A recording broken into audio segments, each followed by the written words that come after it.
अभी स्वामी जी पुरुषार्थ की बात कर रहे थे। महर्षि दयानंद ने संध्या के एक वाक्य लिखा है, हे ईश्वर दयानिधे भवत कृपया अनेन जपोपासनादि कर्मणा धर्मार्थ काम मोक्षाणाम सद्य सिद्धिर्भवेन्न। और धर्म अर्थ काम और मोक्ष को ही भारतीय दर्शन में पुरुषार्थ चतुष्टय कहा गया है। क्या कहा गया है जी? पुरुषार्थ चतुष्टय। ये चार जो है धर्म अर्थ काम और मोक्ष, कहता इनकी सिद्धि तुरंत हो, और इसको पुरुषार्थ चतुष्टय कहा है। धर्म क्या चीज है? मंदिरों में जाना, तिलक लगाना, जनेऊ धारण करना, ये धर्म नहीं है। न लिंगम धर्म कारणम। धर्म की एक ही परिभाषा दी गई है। महाभारत में बड़ी डिबेट हुई, सेमिनार हुई कि धर्म क्या चीज है, और अंत में एक बात कही कि श्रूयताम धर्म सर्वस्वम श्रुत्वा चैव अवधार्यताम आत्मनः प्रतिकूलानि परे सामने समाचरेत।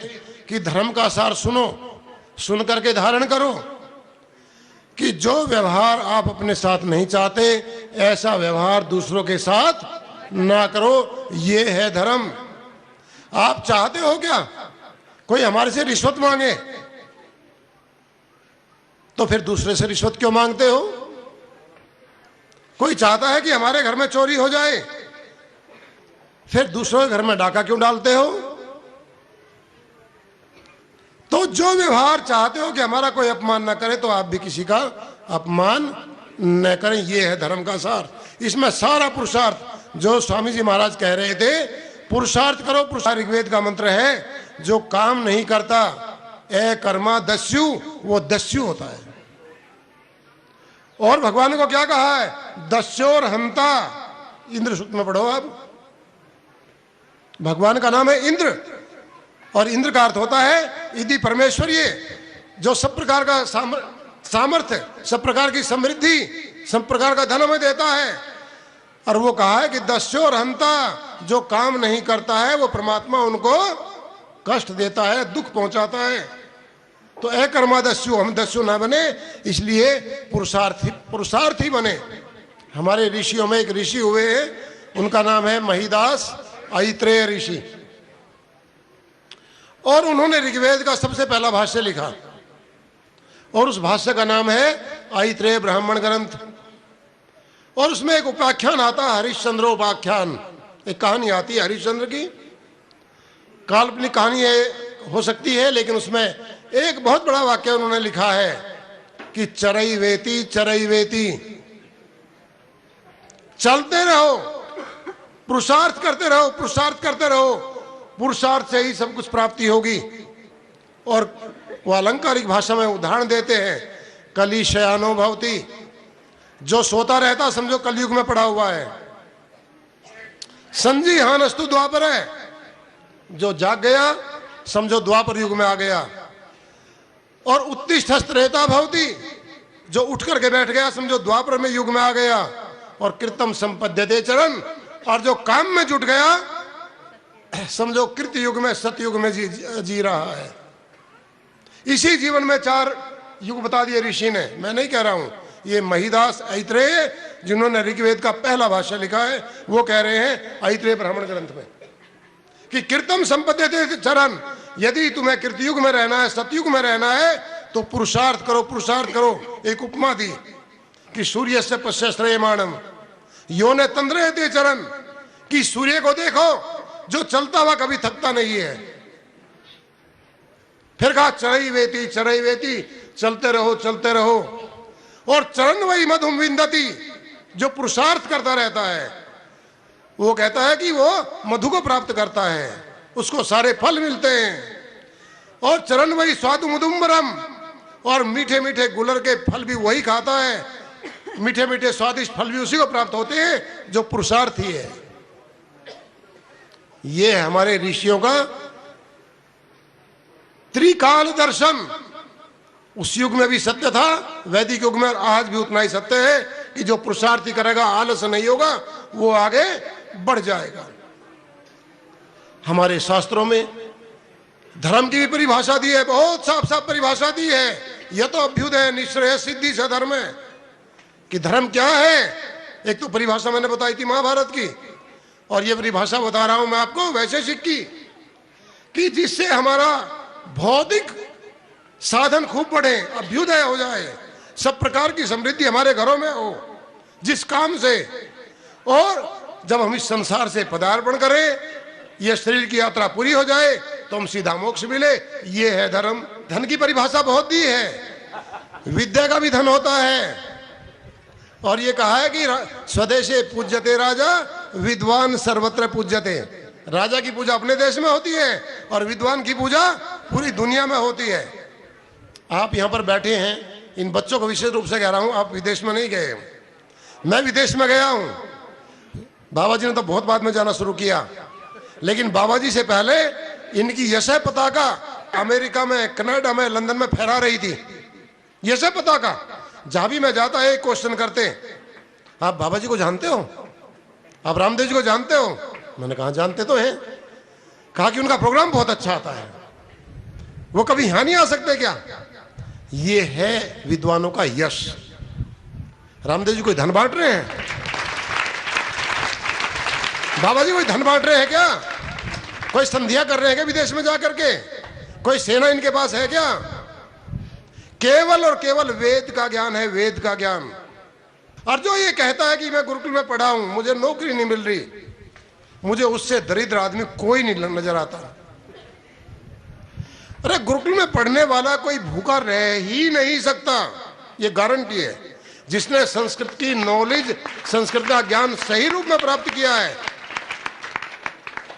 जिसने संस्कृत को सही रूप में पढ़ा है, वो व्यक्ति जिंदगी में कभी भी दीनहीन बनकर रह नहीं सकता।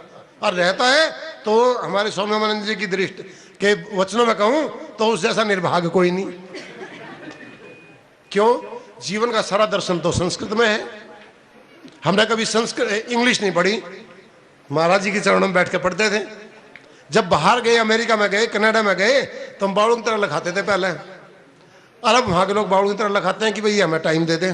अथर्ववेद में एक मंत्र आता है स्वामी जी, हस्ताभ्याम 10 शाखाभ्याम जिह्वा वाचे पुरोगवी। हाथ की 10 शाखाओं से, कौन सी हाथ की 10 शाखाएं हैं? ये 10 उंगलियां। और जिह्वा वाचे पुरोगवी, और इनका क्या जो वाणी चलती है उससे। ताभ्याम हस्ताभ्याम त्वा अभिमृशामसि, कहते हैं उन हाथों से मैं तेरा स्पर्श करता हूं। सारा का सारा जो रिफ्लेक्सोलॉजी, सुजोग, एक्यूप्रेशर, जितनी थेरेपी चल रही है वो इस मंत्र के आधार पर चल रही है दुनिया में।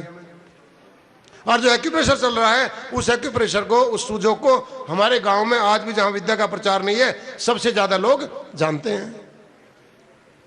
मैं कल एक बात कह रहा था, एक बार न्यू जर्सी आर्य समाज के उत्सव में मैंने एक बात कही, प्रसंगवश यहां सुनाता हूं आपको।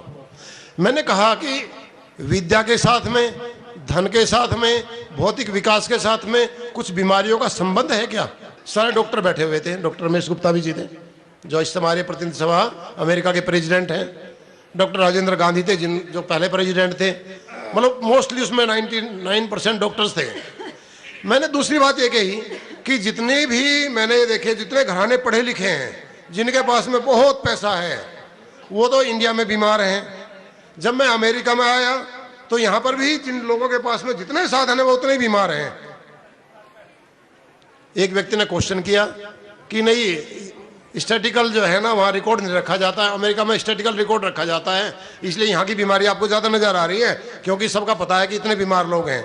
मैंने कहा बिल्कुल ठीक, आपकी बात से मैं 100% सहमत हूँ।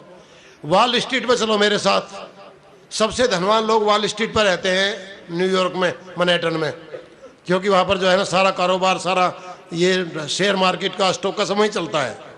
और अटेंडम आप 100 लोगों का हेल्थ का परीक्षण कर लो, स्वास्थ्य का परीक्षण कर लो और उनकी रिकॉर्ड कर लो। इसके बाद मेरे साथ चलो आप ऐसे गांव में, अमेरिका में भी ऐसे गांव हैं और इंडिया में भी ऐसे गांव हैं जहां बिल्कुल एजुकेशन का कोई मतलब नहीं, लेना देना नहीं। वहाँ फिर अटेंडम उनका आप परीक्षण कर लो तो पता लग जाएगा कौन ज़्यादा बीमार है।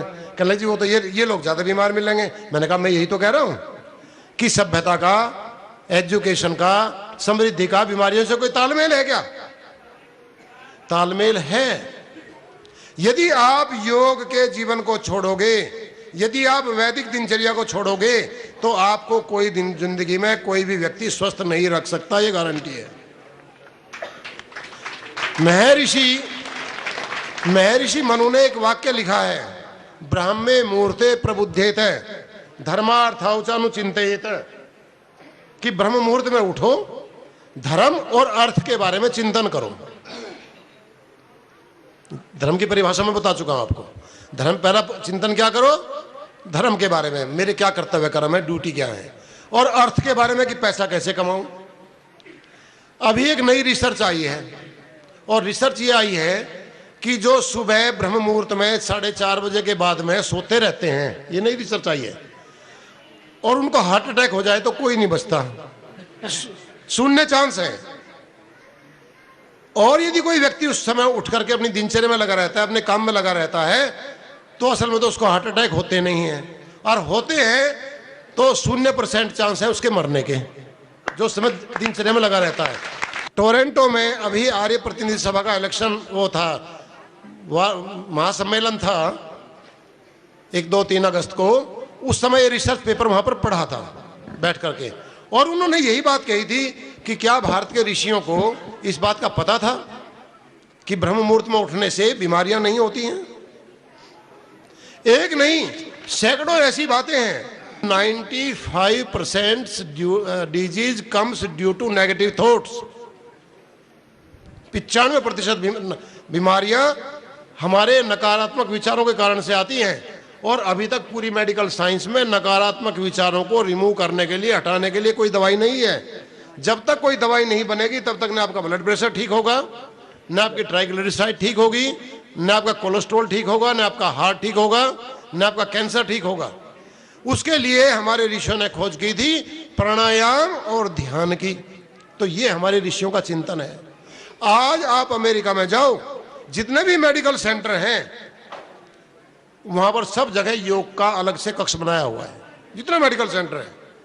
और प्राइवेट बिजनेस में जाओ तो बहुत बड़ी इंडस्ट्री खड़ी है, योग के नाम से स्टूडियो खोले हुए हैं, और सैकड़ों लोग हर स्टूडियो में जाते हैं, पैसे देते हैं, योग सीखते हैं, प्राणायाम करते हैं, ध्यान करते हैं।